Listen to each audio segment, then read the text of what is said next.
اعوذ باللہ من الشیطان الرجیم بسم اللہ الرحمن الرحیم اللہم صلی وسلم علی النبی الامی وعلی امہ وابیہ وآلہ واصحابہ وبارک وسلم افضل صلواتک وعدد معلوماتک وبارک وسلم۔ بسم اللہ الرحمن الرحیم۔ آج یہ دنیا ہے عبرت کی جگہ، قصہ یوسف سے عبرت چاہیے، جس کو ہم سمجھے ہیں نعمت کی جگہ، بلکہ ہر شے سے نصیحت چاہیے۔ اب یہاں سے قصہ یوسف شروع ہوتا ہے۔ واقعہ یہ ہے کہ ابراہیم علیہ السلام کے دو فرزند تھے، اسماعیل علیہ السلام جن کو حضرت ابراہیم علیہ السلام نے مکہ معظمہ میں رکھا، دوسرے فرزند سیدنا اسحاق علیہ السلام تھے۔ ان کے دو فرزند پیدا ہو گئے، عیس اور یعقوب علیہ السلام۔ عیس کو باپ زیادہ چاہتے تھے اور یعقوب کو ماں۔ ہر پیغمبر کو ایک دعا مستجاب دی گئی ہے۔ ہر پیغمبر نے دنیا ہی میں امت نافرمان کی ہلاکت کے لیے وہ دعا کی ہے۔ صرف ہمارے حضرت محمد صلی اللہ علیہ وسلم ہی نے اس دعا کو نہ حسن رضی اللہ تعالیٰ عنہ، نہ حسین رضی اللہ تعالیٰ عنہ کے واسطے کیا، نہ ہی سیدہ طاہرہ فاطمۃ الزہرا رضی اللہ تعالیٰ عنہا کے واسطے کیا، بلکہ اس کو اٹھا رکھا شفاعت کبریٰ کے لیے۔ تو اسحاق علیہ السلام نے اس دعا کو عیس کے لیے کرنا چاہا، اس لیے عیس سے کہا، بیٹا مجھ کو شکار کر کے کباب کھلاؤ، میں تمہارے لیے نبی ہونے کی دعا کرتا ہوں۔ عیس گئے شکار کرنے۔ ادھر یعقوب علیہ السلام سے ماں نے کہا، بیٹا یہ وقت کھونے کا نہیں ہے، جلد بکری کے کباب بنا کر باپ کو کھلاؤ۔ یعقوب علیہ السلام نے فوراً کباب تیار کیے۔ ماں نے ساتھ جا کر کہا، بیٹا کباب لایا ہے، دعا کرو اس کے لیے۔ حضرت اسحاق علیہ السلام نے دعا کی کہ جو یہ کباب لایا ہے الہی، تو اس کو نبی بنا اور اس کی اولاد میں نبوت اور سلطنت رکھ۔ اتنے میں عیس آئے، کباب شکار کر کے لائے۔ واقعہ معلوم ہو گیا تو اسحاق علیہ السلام نے کہا، بابا نبوت تو وہ لے گیا، اب ایک اور دعا ہے جو تمہارے لیے کرتا ہوں، تمہاری اولاد ریت سے زیادہ کثرت سے ہو۔ واقعی عیس کی اولاد کثرت سے ہوئی۔ اسحاق علیہ السلام کنعان میں رہتے تھے۔ یعقوب علیہ السلام سے ماں نے کہا، بیٹا عیس تمہارا دشمن ہو گیا ہے، تم کو قتل کرنے کی قسم کھائی ہے، اس لیے تم اپنے ماموں کے پاس شام کے ملک میں چلے جاؤ۔ حضرت یعقوب علیہ السلام اپنے ماموں کے پاس آئے۔ ماموں کی دو بیٹیاں تھیں، بڑی کا نام لایا اور چھوٹی کا نام راحیل۔ یہ بہت خوبصورت تھیں۔ اس وقت تک دو سگی بہنوں سے ایک شخص کا نکاح کرنا جائز تھا، موسیٰ علیہ السلام کے زمانے سے منسوخ ہو گیا، اس لیے 7 سال کی خدمت کو مہر مقرر کر کے دونوں بیٹیوں سے نکاح کر دیا۔ ہر بیٹی کے ساتھ خدمت کرنے کو ایک باندی دی۔ دونوں بیٹیوں نے دونوں باندیوں کو اپنے خاوند یعقوب علیہ السلام کو ہبہ کر دیا۔ یعقوب علیہ السلام کو لایا سے 6 بیٹے پیدا ہوئے، ان کے ساتھ کی باندی سے 2 بیٹے اور راحیل کے ساتھ کی باندی سے 2 بیٹے۔ یعقوب علیہ السلام سب کو لے کر کنعان میں آئے۔ عیس کے دل سے عداوت نکل گئی، دونوں بغل گیر ہوئے۔ راحیل جو خوبصورت بیوی تھی، ان سے بہت دنوں تک اولاد نہیں ہوئی۔ یعقوب علیہ السلام کی 91 برس کی عمر تھی۔ راحیل کو حمل ہوا تو 9 ماہ کے بعد حضرت یوسف علیہ السلام پیدا ہوئے۔ کل حسن کے 10 حصے کیجئے، 9 حصے حسن یوسف کو ملے اور 1 حصہ تمام دنیا کو ملا۔ یوسف علیہ السلام کا چہرہ اندھیری رات میں چاند کی مانند چمکتا تھا، دن کو سورج کی مانند دکھائی دیتا تھا۔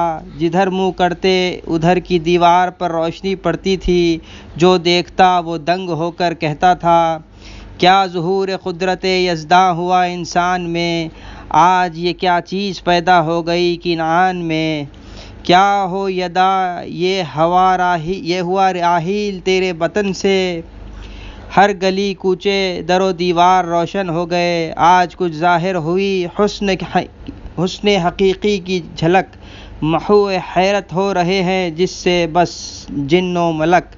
2 سال کے بعد پھر راحیل کو حمل ہوا، دوسرے لڑکے بنیامین پیدا ہوئے۔ راحیل کا انتقال ہو گیا۔ یوسف علیہ السلام 2 سال کی عمر میں بن ماں کے ہو گئے۔ اب خدا حافظ ہے یوسف اور بنیامین کا۔ ننھی ننھی پتلیاں اور ماں کا سایہ اٹھ گیا۔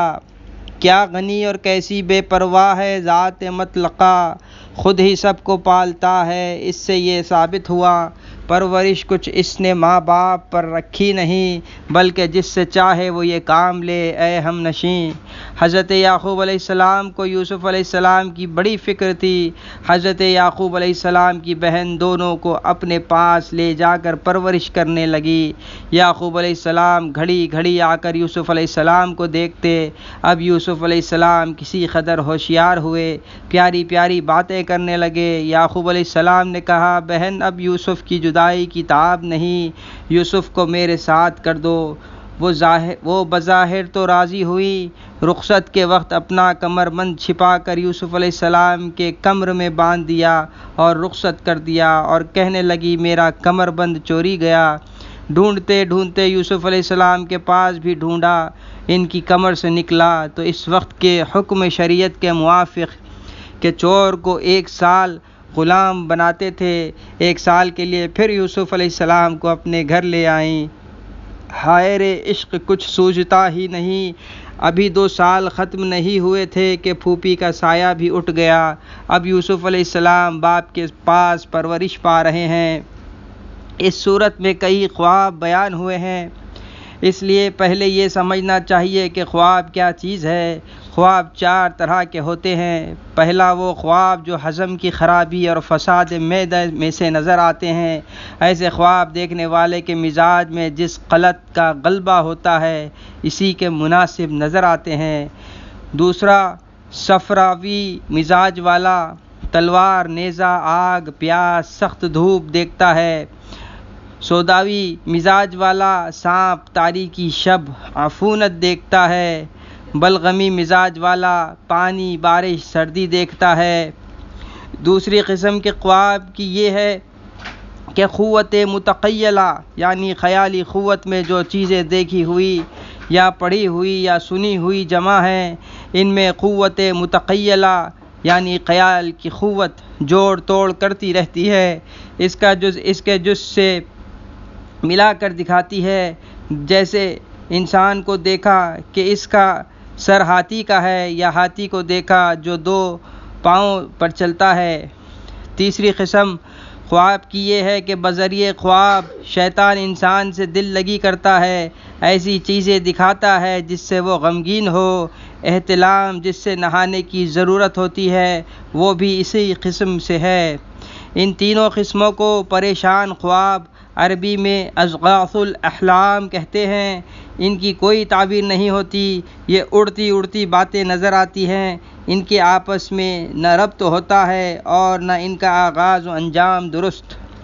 حدیث شریف ہے، ارشاد ہے، ایسے خواب دیکھیں تو بائیں جانب 3 بار تھوکیں۔ ایک لطیفہ ہے، نہ ایسا کہ بازو والوں کا منہ تھوک سے بھر دے، بلکہ بے تھوک تھوکے اور 3 بار اعوذ باللہ من الشیطان الرجیم پڑھے اور کروٹ بدل کر سو جائے، اور نیند نہ آوے تو اٹھ کر نماز پڑھے اور کسی سے بیان نہ کرے تو یہ خواب کچھ ضرر نہیں دیں گے۔ چوتھی قسم کے خواب کی اس کو رؤیائے صادقہ کہتے ہیں، یعنی سچا خواب جو نہایت مسلسل ہوتا ہے اور ہوشیار ہونے کے بعد ایک خاص کیفیت دل پر رہتی ہے، ایسے خوابوں کی تعبیر دی جاتی ہے۔ حکایت ہے کہ حاجی عباس بادشاہ وقت ایک باندی کا فریفتہ تھا، اس باندی کا نام غادرہ تھا، وہ نہایت حسین تھی، بڑی علامہ اور نازک طبیعت اور گانے میں کمال رکھتی تھیں۔ ایک رات وہ گا رہی ہے، بادشاہ برآمد ہے، اس کے گانے پر سب لوگ مست ہیں۔ یکایک بادشاہ کا رنگ متغیر ہونے لگا، نہایت غمگین ہو گیا۔ اس باندی نے کہا، کیا حال ہے امیر المؤمنین، کیوں ایسی حالت ہے؟ بادشاہ نے کہا، اس وقت میرے جی میں آ رہا ہے کہ میں مر جاؤں گا اور میرا بھائی ہارون رشید بادشاہ ہوگا، جیسی تو اب میرے پاس بیٹھی ہے ایسا ہی اس کے پاس بیٹھے گی۔ تو باندی نے کہا، امیر المومنین آپ یہ کیا کہہ رہے ہیں؟ آپ کے بعد خدا مجھے زندہ نہ رکھے، اس کا دل بہلانے لگی، اس کے دل سے یہ خیال نکالنے لگی۔ بادشاہ نے کہا نہیں جی، تم قسم کھاؤ کہ میرے بعد تم ہارون رشید کے پاس نہیں رہو گی۔ اس نے قسم کھائی، طرح طرح کی قسمیں کھلائیں، پھر ہارون کے پاس کسی کو بھیج کر قسمیں کھلائیں کہ غادرہ کو اپنے پاس نہیں رکھنا۔ ہارون نے بھی قسمیں کھائیں۔ اس کے بعد 1 مہینہ نہیں گزرا کہ ہادی مر گیا۔ ہارون بادشاہ ہو گیا، اس باندی کو بلایا، وہ حاضر ہوئی، حکم دیا نہا دھو کر کپڑے پہن کر رات کو ہمارے پاس آئے۔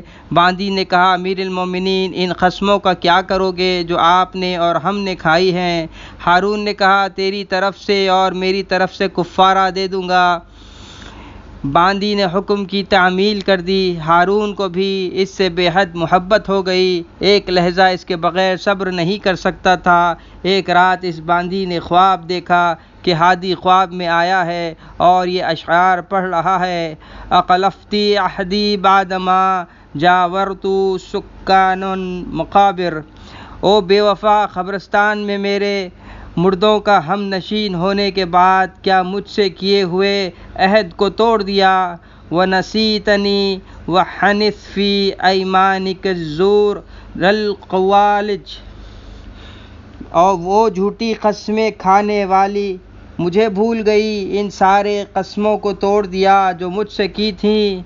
وَنَكَحْتِي غَادِرَةً أَقِي صَدَقَ الَّذِي سَمَاكِ غَادِرِي۔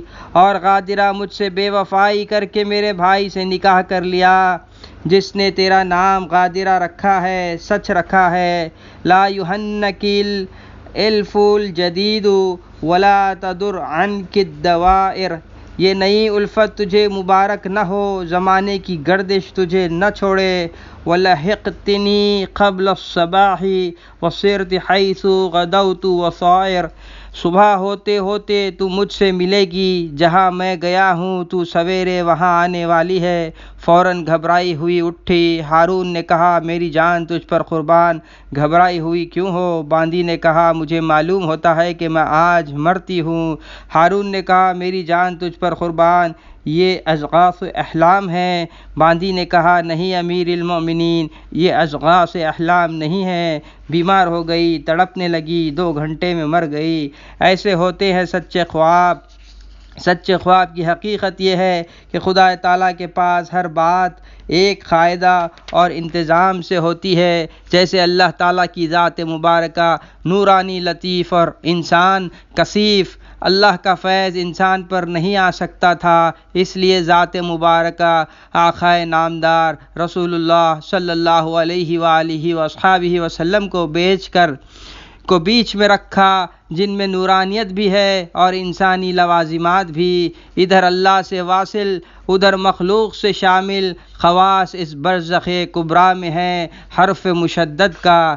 ایسا ہی روح لطیف اور جسم کثیف، ان دونوں میں ربط نہیں ہو سکتا تھا، اور نہ روح کی مدد جسم کو پہنچ سکتی تھی، اس لیے نفس کو پیدا کیا۔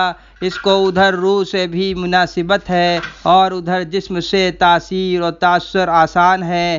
جیسے ندی سے نہر نکالی جائے تو نہر کا ایک کنارہ ندی سے ملا ہوا ہوتا ہے اور دوسرا کنارہ اس سے ملتا ہے جہاں نہر لے گئی ہے، ایسا ہی انسان میں قوت خیالی ہے کہ اس کا ایک کنارہ عالم امثال سے ملا ہوا ہے، اس قوت خیالی کا دوسرا کنارہ نفس و دل سے ہے۔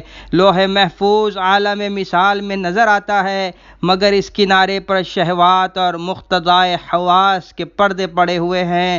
اکیلے لوح نظر نہیں آتے، جیسے 2 آئینے ایک دوسرے کے مقابل ہو تو ایک کا عکس دوسرے پر گرتا ہے، مگر دونوں کے بیچ میں ایک پردہ پڑا ہوا ہو تو ایک کا دوسرے پر عکس نہیں پڑ سکتا۔ اسی طرح لوح محفوظ ایک آئینہ ہے اور دل دوسرا آئینہ۔ لوح محفوظ کا عکس دل پر نہیں آتا ہے شہوات و حواس کے پردوں کی وجہ سے۔ جب دل صفات الہی سے متعلق ہو اور صفات بشری مثل حرص اور طول عمل وغیرہ سے پاک ہو، جیسے پیغمبر اور اولیاء اللہ کے دل ہوتے ہیں، اور جب خدا کی رحمت کی ہوا چلتی ہے تو بیداری میں بھی وہ پردے ہٹ جاتے ہیں، لوح محفوظ میں جو ہے وہ نظر آتا ہے، اس لیے وہ سارے واقعات کی خبر دیتے ہیں۔ وہ بالکل ایسا ہوتا ہے جیسے ہوا سے پردہ ہٹا اور پھر گرا، اور کبھی دیر تک وہ پردہ اٹھا ہوا رہتا ہے۔ اسی واسطے پاس کے کنویں میں یوسف علیہ السلام گرے ہیں، حضرت یعقوب علیہ السلام کو خبر نہیں ہوتی، کیونکہ وہ پردے کے گرنے کا وقت تھا۔ مصر سے حضرت یوسف علیہ السلام کا کرتا نکلا، یہاں اپنے بیٹوں کو کرتا روانہ کرنے کی خبر دے رہے ہیں، اس لیے کہ وہ پردہ اٹھنے کا وقت تھا، اسی کی طرف اشارہ ہے۔ گہے بر تارم اعلیٰ نشینم، گہے بر پشت پائے خود نہ بینم۔ پیغمبروں اور اولیاء اللہ کے سوا دوسرے لوگوں کی بیداری میں تو وہ پردے پڑے رہتے ہیں، مگر نیند میں حواس و شہوات تھمے رہتے ہیں، اس لیے جو لوح محفوظ میں ہے وہ نظر آنے لگتا ہے، مگر نظر آتا ہے اسی قوت خیالی کے کنارے کے ذریعے سے جو عالم مثال سے ملا ہوا ہے۔ قوت خیالی نے اپنا کچھ اثر نہیں کیا تو بعینہ آئندہ ہونے والی چیز نظر آتی ہے، اس کی تعبیر کی ضرورت نہیں، اور کبھی قوت خیالی کسی مثال سے لوح محفوظ سے دیکھی ہوئی چیز کو نقل کرتی ہے تو اب تعبیر کی ضرورت پڑتی ہے۔ اس وقت معبر اپنی سمجھ سے غور کرے کہ لوح محفوظ کی چیز کو قوت خیالی کس چیز کی صورت میں نقل کر رہی ہے۔ اسی واسطے حدیث میں ارشاد ہے کہ خواب خیر خواہ عالم سے ہی بیان کرے، خواب کو خیر خواہ عالم سے ہی بیان کرے۔ قوت خیالی کے اثر کیے بغیر جو خواب دیکھتے ہیں، ان کی مثال حضرت ابراہیم علیہ السلام کا ذبح فرزند ہے، یا وہ خواب ہے جو ہمارے حضرت صلی اللہ علیہ وسلم کو حضرت عائشہ رضی اللہ تعالی عنہا کی تصویر دکھائی گئی تھی نکاح سے پہلے کہ یہ تمہاری بیوی ہیں، پھر چند روز کے بعد حضرت عائشہ رضی اللہ تعالی عنہا نکاح سے مشرف ہوئیں۔ قوت خیالی جو مثال کی صورت میں لوح محفوظ کی کسی چیز کو نقل کرتی ہے، اس کی مثال فضل کا خواب ہے۔ وہ دیکھتی ہیں کہ ان کے گود میں رسول اللہ صلی اللہ علیہ وسلم کے جسم مبارک کا ایک ٹکڑا ڈالا گیا ہے۔ حضرت نے اس کی تعبیر فرمائی کہ فاطمہ رضی اللہ تعالی عنہا کے لڑکا پیدا ہوگا اور تم اس کو دودھ پلاؤ گی۔ ایسا ہی ہوا کہ حسین رضی اللہ تعالی عنہ پیدا ہوئے اور انہوں نے ان کو دودھ پلایا۔ جیسے کوئی موتی خواب میں دیکھے تو اگر وہ موتی چھوٹا ہے تو لڑکی پیدا ہوگی، اگر بڑا ہے تو مال و دولت ملیں گے۔ ایک شخص نے دیکھا کہ کبوتر چنبیلی کے پھول کھا رہا ہے۔ ابن سیرین رحمۃ اللہ علیہ نے فرمایا کبوتر موت ہے، چنبیلی کے پھول علماء ہیں۔ اسی دن 20 زبردست عالموں کا انتقال ہو گیا۔ کسی نے خواب دیکھا کہ وہ سوروں کی گردنوں میں چمکدار موتیوں کے ہار پہنا رہا ہے۔ ابن سیرین رحمۃ اللہ علیہ نے فرمایا معلوم ہوتا ہے کہ تو نا اہلوں کو علم پڑھاتا ہے۔ حضرت امام ابو حنیفہ رحمۃ اللہ علیہ نے خواب میں دیکھا کہ رسول اللہ صلی اللہ علیہ وسلم کی قبر کھود رہے ہیں، تعبیر کے لیے خود نہیں گئے، کسی کے ذریعے تعبیر ابن سیرین رحمۃ اللہ علیہ سے دریافت کرائی۔ انہوں نے کہا یہ خواب دیکھنے والا اپنے زمانے کا بہت بڑا عالم ہوگا، اس کی نظیر دنیا میں نہیں ہوگی۔ اسی واسطے حدیث میں آیا ہے کہ نبوت ختم ہو گئی، مبشرات یعنی خواب باقی ہیں۔ خواب 46واں حصہ ہے نبوت کا۔ حضرت کا دین اسلام فطرت کے موافق ہے، ایسا ہی آپ کی تربیت بھی فطرت کے موافق ہوئی۔ پہلے نیند میں 6 ماہ لوح محفوظ کی سیر کروائی گئی، پھر 23 سال بیداری، 23 سال کا 46واں حصہ 6 ماہ ہوتا ہے، یعنی جیسے نبوت حق ہے ایسا ہی اس کا جز یعنی سچا خواب بھی حق ہے۔ اسی واسطے حضرت صلی اللہ علیہ وسلم نے فرمایا کہ جو شخص خواب نہ دیکھے اور اپنی طرف سے گھڑ کر جھوٹا خواب بیان کرے کہ میں نے ایسا خواب دیکھا ہے حالانکہ اس نے نہیں دیکھا، تو اس کو سزا کے طور پر کہا جائے گا کہ وہ 2 جو ایک قسم کا غلہ میں گرہ دے اور یہ اس سے نہ ہو سکے گا، یعنی سخت عذاب میں مبتلا رہے گا۔